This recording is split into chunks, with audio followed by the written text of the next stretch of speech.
Betting apps పై SIT, నేరస్తులకు కఠిన శిక్షలు పడేలా చట్టాల్లో మార్పు. తెలంగాణలో వ్యసనాలకు చోటు లేదు, ధరల నియంత్రణలో మనమే టాప్. రాష్ట్ర ప్రతిష్టను మసకబార్చేందుకు బీఆర్ఎస్ ప్రయత్నం. కొండపోచమ్మ సాగర్ నుంచి కేసీఆర్ ఫామ్ హౌస్ కు నీరు, దీనిపై విచారణకు సిద్ధమా?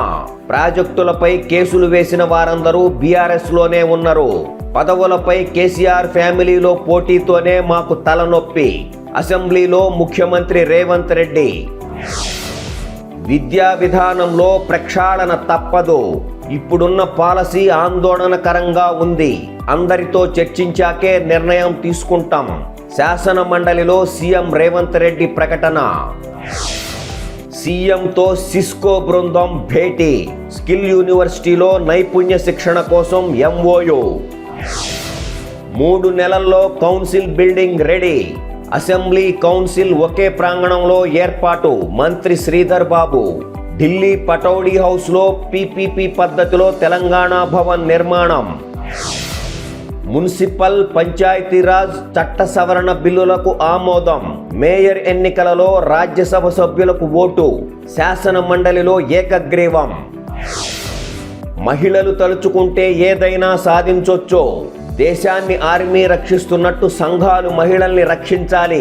స్వయంగా బ్యాంకు ఏర్పాటు చేసుకొని రుణాలు ఇవ్వడం గొప్ప విషయం. ఫుడ్ ప్రాసెసింగ్ యూనిట్ల కోసం ఒప్పందాలు చేసుకుంటున్నాం. స్త్రీ నిధి సర్వసభ్య సమావేశంలో మంత్రి సీతక్క. వచ్చే నెలలో భూభారతి. త్వరలో గ్రామ పాలనాధికారుల నియామకం. మంత్రి పొంగులేటి శ్రీనివాసరెడ్డి. ధరణి దుర్మార్గ చట్టం బంగాళాఖాతంలో పడేస్తాం. గత బీఆర్ఎస్ హయాంలో లక్షల మంది అనుభవదారుల పేర్లను తొలగించారు.